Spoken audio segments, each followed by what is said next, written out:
Alright guys, well it's time for us to go ahead and get our grind back on, so let's just go straight back into this. Once again, what we are seeing here is the introductory screens for Baseball Stars, so we'll go ahead and just push the button and get out of this.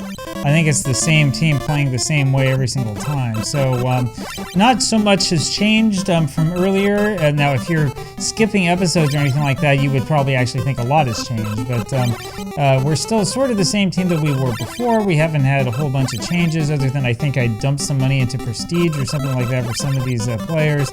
And anyway, so we're going to see if we can win another game. Let's see if we can't win by quite a few runs this time. I think that's probably a good goal to have in mind.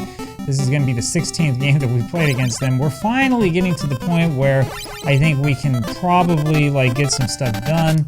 So we're getting to the point here eventually where this is going to work fairly well, and we'll be able to play against other teams and do all of that jazz. So one of the things that we're going to try to do today when we finally pitch again is we're going to try to stay away from throwing as many fastballs, see if that helps us out a little bit. So we'll see what we can do. That sort of force of habit, you know, that comes from when I was a kid. This is the way that you'd always play. You always throw a whole bunch of fastballs. There's a different type of force of habit there for you. It's the computer's force of habit where it can't help but make a boneheaded decision on the base paths. And here's Pigpen, who hits a 3-run homer. Second home run so far of the project. And that one was gone right as soon as he hit it. So 3-0 just like that. Now, like I said before, if we start winning games by 10 runs really quickly, we're going to probably do a doubleheader. So that we can keep the videos a reasonable length. And I'm starting to wonder if this is going to be one of those days. We're going to know pretty quickly when it's time to move on from the SNK Crushers, and then we'll start playing against some other teams, see if we can get a little bit more money, and see what we can do. That wasn't quite as effective, but we were at least able to beat out the double play, so there was something good that happened. Here comes Lucy, who seems to always get base hits. And Nobe seems to know that as he throws way outside. And there's another base hit. How about that? So, I mean, Lucy, she's probably hitting right around 400 now.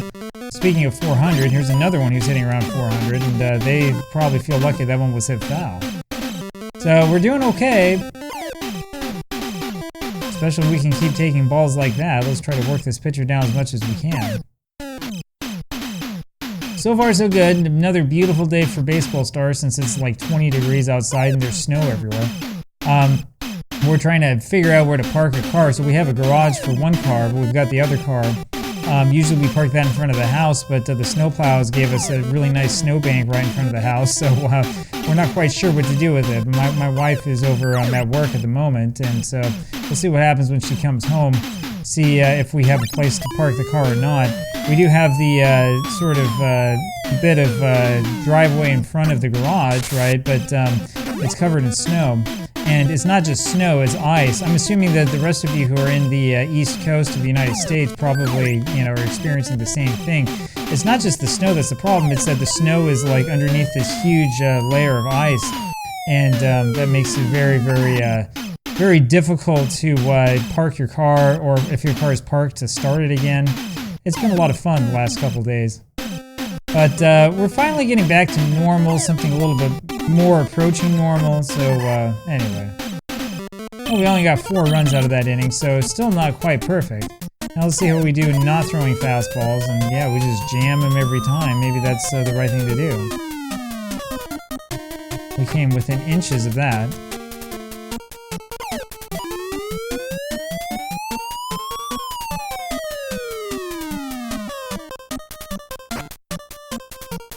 Alright, let's see if we can get him to chase here. Yeah, that drop pitch actually dropped, though. That's a pretty good thing.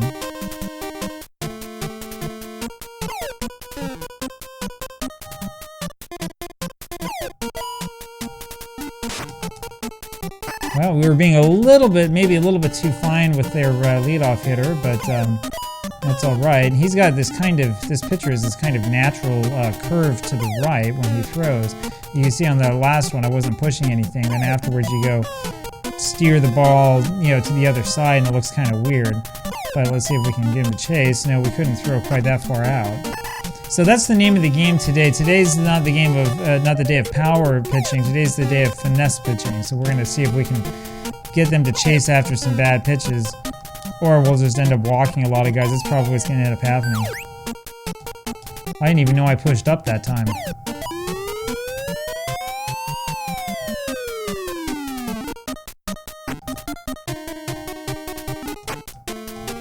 Well, that didn't work quite as well. But we'll see. We'll stay away from the fastballs and see how long he lasts, but we have to be careful with this guy.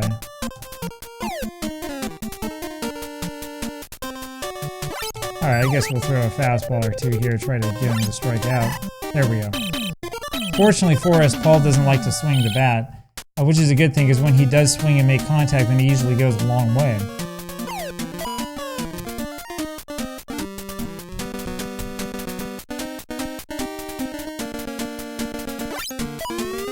Now that's going to drop another base hit. That's going to be a double at least. So it's our lucky day. We've actually had quite a few triples in this team, despite the fact that we have absolutely no running ability at all. So we're doing all right. And Pigpen now, of course, with 2 home runs, hitting .480. We probably shouldn't swing at pitches like that, but he's been hitting fairly well. I don't think that this has enough under it, but we'll see. No, it doesn't. But he's starting to become the big slugger, so we'll see what happens. Now we need Linus to start slugging as well. If we can get both of them going, then we're going to be pretty formidable. But that's not going to do it.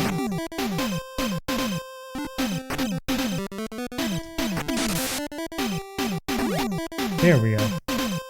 A little bit of trickery. There's only one out, that's the reason why the computer did that. Alright, that makes it 5-0. So not bad, 5 runs in the first 2 innings. It's a little bit more along the lines of what we were hoping for. That's gonna, of course, that's not gonna drop.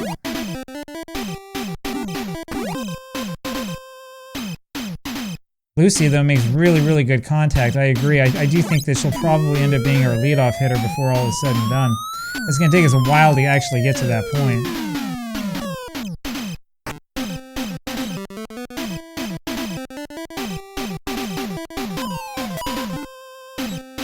This is just not going to sneak through, but it's a fortuitous bounce for us because they decided to go to second instead of to first. There's 2 men out. And this gets through, and this might score another run. No, it won't. And bases loaded again for this guy.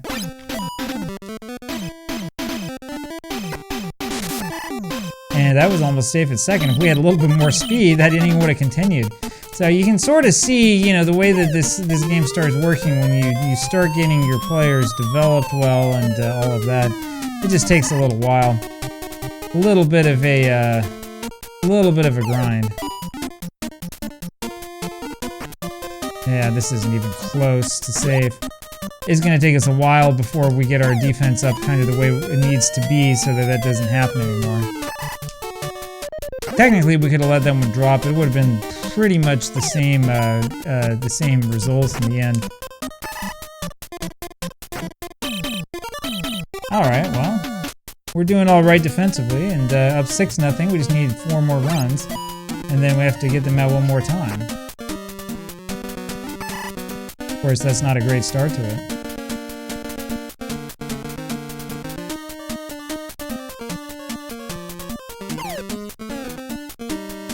And, you know, it'd probably be helpful if I took a few more pitches instead of swinging at everything, so, especially if they're pitching like that. I don't understand this. I don't know what the algorithm is that determines how the computer pitches, but sometimes it makes some pretty interesting pitching decisions.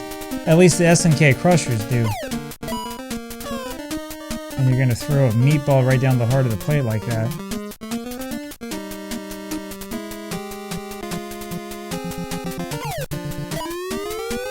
I think this is gonna drop for a base hit. Yep. Just barely. Again, I mean, that's a hit because the team we're playing doesn't really have very good fielding. When we start playing against other teams, that's not gonna happen so much anymore.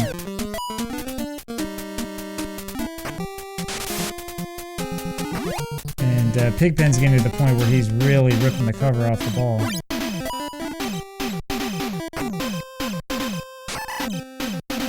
just missed being a single. A little bit of bad luck. That bad luck continues for Linus. One of the things you notice when the pitchers are tired in this game is they become incapable of throwing anything but strikes, and that's what's happening to this guy right now. Okay, well, he can throw a ball, but you know, it becomes difficult to throw a pitch out of the strike zone. You end up throwing pitches like that, and that's where you know it's time to make a change. See if the computer decides to do it or not. They might leave him in for a couple more runs. Well, or we could just pop it up like that. That's going to end the inning. So we still have a couple of improvements to make on this team before we get to the point where we can really start ripping through them. And they're going to put in a relief pitcher here next time out.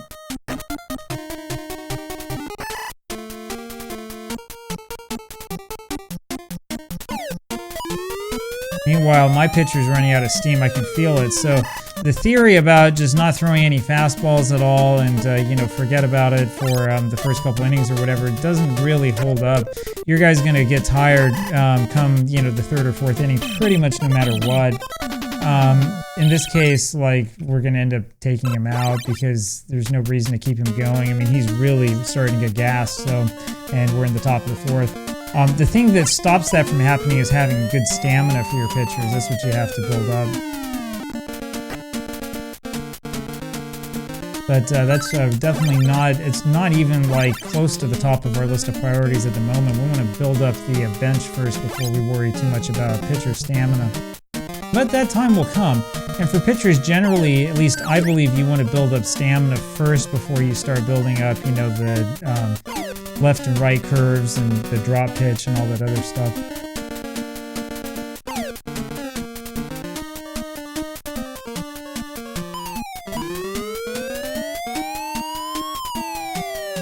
Now, I thought we might be lucky there for a second, but it didn't quite happen. That's all right.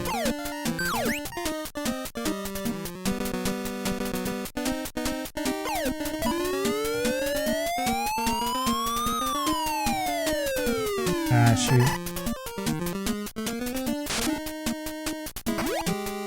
That becomes, by the way, a lot more fun when you get players who are really, really fast. That's where you can start doing some kind of crazy base running and you can start playing chicken a little bit more often. Well, all of our pitchers have ERAs here under 1, which is pretty good.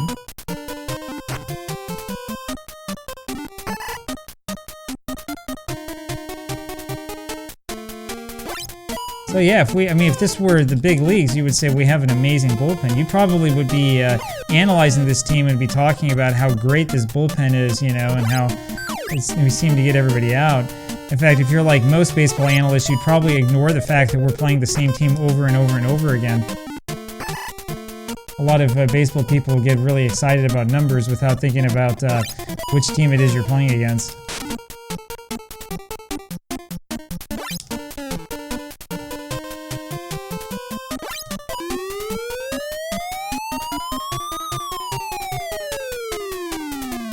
Okay, so which player was I supposed to move over?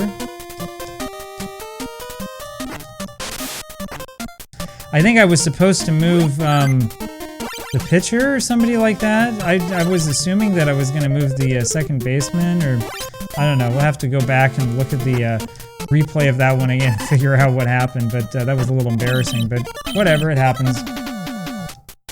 So the other big news that we have these days, I'm going to try to write a little article on this today, is this report that the Washington Post is apparently trying to get rid of its sports section, which doesn't really surprise me. I mean, the Washington Post has been doing not all that well economically for quite some time. When we first moved to the DC area, it was about 16 years ago. I mean, even then, I knew that the Washington Post was having some problems. I used to buy the paper all the time back in those days. But you could tell, like, if you were following the news, you know, online and stuff, you could tell that, like, the age of newspapers was quickly coming to an end, right? Because, you know, most of the time the news you were reading in the newspapers was already out of date by the time you're reading it. Anyway, the thing is that sports journalism is not quite the same as normal news journalism. Stuff will stay fresh for a little bit longer, but they've done a really good job of cutting back that Washington Post sports section over the years. It sounds like they're finally going to put it out of its misery. So we'll see what this means. It really is kind of a shame. For a long time, this part of the United States was kind of held together by that sports section, especially when there was no baseball team here for all of those many, many years. So it's kind of a shame to see it, fall apart like this. It's also something, of course, that's happened with like the New York Times, famously, like where they have that relationship with The Athletic. But the thing about the New York Times you have to realize is that the New York Times never really had a great sports section.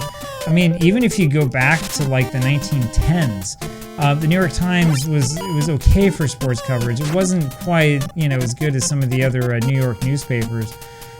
So it's a little bit different than this happening to the Washington Post.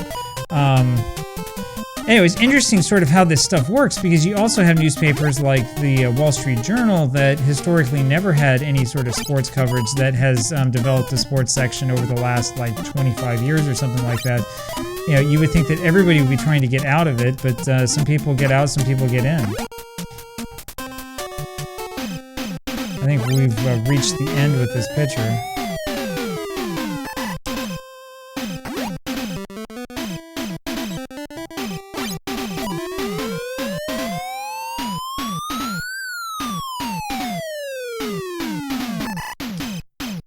But my goodness, how things change. There was a time, once upon a time, when the person who was the guy who covered baseball, for example, for your local sports desk would end up being one of the most famous people at the newspaper. Those days are long gone. You have to go back quite a ways. I mean, you have to go back decades to get to that time. If you read books by Leonard Koppe, you can read all about that.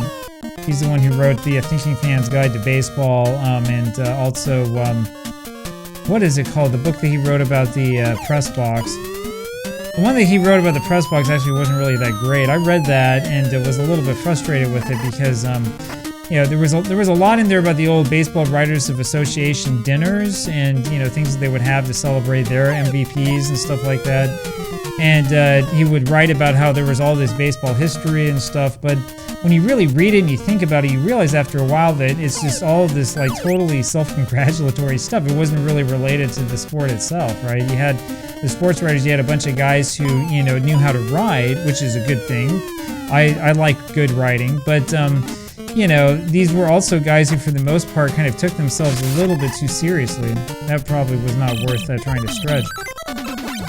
Anyway, so the funny thing about it, I say this as we're here playing this NES baseball game, the funny thing about it is that a lot of these guys ended up sort of missing the boat on where the sport was going and how things were developing over time, right? So it's one of the things I've discovered with, this channel and some of the, discovery journalism and stuff that I've had is that, really for not just baseball, but for all sports, stuff like playing a game like this or like, even something maybe more popular like the NHL series by EA Sports or the Madden series, Tecmo Super Bowl or whatever, that's where the real story is. That's where you're going to find a lot of people who are like the hardcore fans of the sport, right? I mean, like for so long, the journalists end up focusing sort of on like a certain thing, but they miss out on a lot of what the actual fan experience is like. Anyway, I'm not certain that this is why the Washington Post sports section has suffered the way that it has. But there are times when I read it and I think, these guys need to spend a little bit more time reading different, sports blogs and stuff like that. Meanwhile, as I'm yapping, Pigpen has hit his third home run of this particular project, and that gives us an 8-0 lead. So it's not going to be quite quick enough to get the 10-0 victory as we wanted for a second game, but it might happen anyway. Linus is going to miss this one. This is a fly ball to right. That's that warning track power. Yeah, there's just not quite enough. You get the feeling with this team that, we have a good offensive approach, but we're still lacking a little bit. There's still a little bit that we're missing. Shermy, for example, normally that should be, an easy base hit up the middle, but he just doesn't quite have the skills necessary there to make that happen. So we still have to wait a little bit. What I'm thinking will probably happen with this team is we'll probably get to through 25 games against the SNK Crushers. This is going to happen next week. And then we'll see where we're at. We'll probably play a couple of exhibition games and see what's going on. And we might finally start with like a real season or a real league or something like that, whatever you want to call it. Anyway, for other things, since I should really be advertising myself and not talking about somebody else's newspaper, if you haven't checked it out yet, you should check out the video that came out today about RBI Baseball 2 and 3. Originally I was going to do a video just on RBI 2, but I found as I was making it that I couldn't, talk about the one without talking about the other. But there's a lot of interesting stuff there. I want to thank those of you in the comments who reminded me about things like, the relationship between Namco and Tengen and stuff like that. It was really interesting for me to read, again, at least snippets of Game Over by David Sheff, which is where a lot of the quotations come from, and realize that, oh yeah, that's right, Tengen actually was purchased by Namco. That's the reason why this happened. And that also explains why you had games like Tetris, you had Pac-Man and Gauntlet and a bunch of other games that are actually Namco arcade games that came out under the Tengen name on the NES. In fact, I did a little bit of looking, and it is true that Namco, even though there was a Namco of America, they didn't come out with a single NES game ever. Every single Namco game that was released under their name in Japan was released under a different company in the United States, and most of the time it was Tengen. So pretty interesting stuff. Interesting to look at, what the strategies were back in those days. I chose the wrong fielder. Boy, that's a pretty embarrassing mistake. Here's going to be a potential triple. Yeah, nobody can throw the ball fast enough to stop that. So that probably could have been a pop-up if I grabbed the right guy.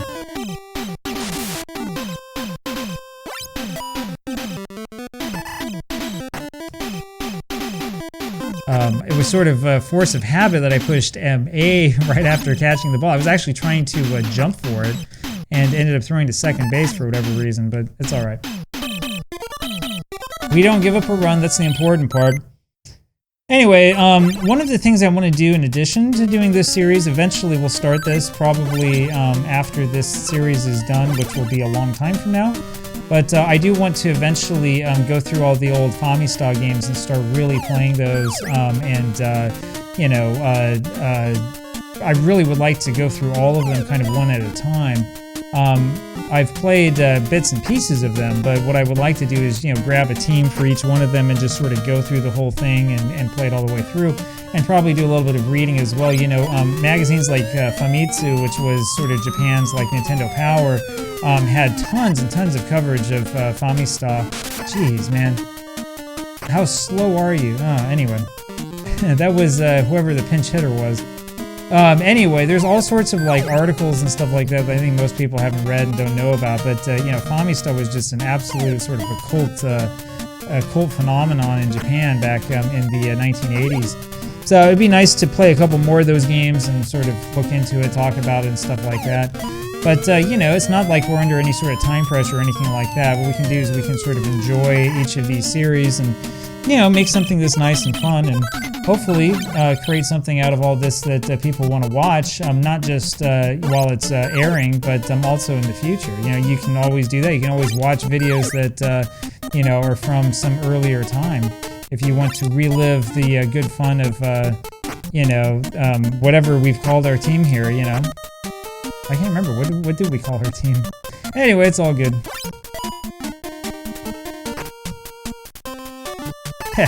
That's that first baseman. There's, I think, a 1 defensive rating. That's what happens. That was weak. That was weak. Alright, we're about to get out of this, and then this is going to be the end of this game. Then we get to go and see who we're going to give a power boost to. That's always the fun part. There we go, game over. So, we haven't made any defensive improvements, but we ended up giving up 0 runs anyway, so it ended up working out pretty well. Pitcher D is now 4-0, and Pigpen now has 3 home runs. And the attendance went up a little bit, so we get 50,000, and that's a little bit better. That's a little bit more like it. You got to remember, this is the weakest team that we're playing against. So, let's see here. Pigpen and Linus would both take 30,000 to improve, so I think we're going to hold off from them for a while. 20,000, 20,000, 20,000.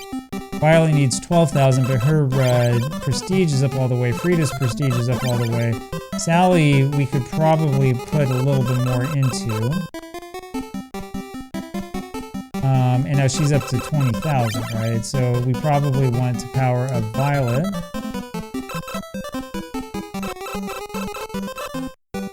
Do something like that, and we can power her up one more time. Look at that. Look at that, all right. So she's going to be our next big hitter with her defensive 1.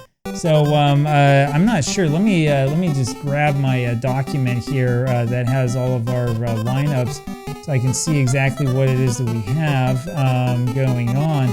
But my guess is that we're going to probably have her. So Pigpen is playing first base. What does Pigpen's defense look like? He's got a defensive 1 as well, so we have to be a little bit careful here. We probably could stick her somewhere in the outfield, I'm guessing. Sally is playing right field, and she has a defensive 8. So what we could do, and then Franklin I have down playing left field. I think he's still there, or did we change him? I can't remember if we changed him or not. So Sally's got good defense. What I'm thinking is we could put Violet over in right field, and then Sally we could probably put, with a defense rating of 8, we could probably put her somewhere in a position that requires a little bit more defense. So see, Bad D1 is our third baseman, and they have a 9 for defense. Boy, and like nothing for hitting. And remember, that's the person who keeps getting those base hits. Shermie has only a 3 for defense, and Shermie's hitting or playing second base. So I'm thinking we have Sally go play second base. And Shermie's offense really isn't that great either. I'm thinking, why? Oh no, he's okay with 8s, but we definitely want to have Violet in there now, even though she can't run. We're gonna have to teach her how to run. And see, she has a whole bunch. She has 42 potential points left, so we can totally build her up. If we were to max out her hitting and batting, it would still give her 32 points left to max out. That's why you need that high max total. So I'm thinking. What can we do then with Shermie if we have Sally play second? I'm not sure. We still have center field 1 over there playing center field. Shermie's got 8-8-6. This guy's got 8-5-8. So you probably still want this guy in, especially since he's the only person who can run. I'm trying to think. The other one is, of course, Bad D1 over third base. He would be replacing a 9 with a 3 at third, so we probably don't want to do that either. So I'm not sure what exactly it is we want to do. I'll probably leave this open to you guys, sort of figure this out. Of course, knowing me, I might have even gotten our starters wrong, but we could always put Shermie in for Franklin or something like that. I don't know. Let me know what you would think and what you would do. My guess, though, is we'll probably have Sally at second base, Violet in right field, and then we'll sort of figure it out from there. So there you have it. That's what the goal and what the plan looks like right now. You gotta love this game because with this game it's always something new. Every single time we play it's a little bit different, and you can do all sorts of experimentation and sort of see what happens. We're gonna keep cranking right along until we get through 25 games against the SNK Crushers, and then we'll probably make a big league with a whole bunch of other teams in it and sort of see how we do. So there you have it. Hope you have a good day. I'll talk to you later.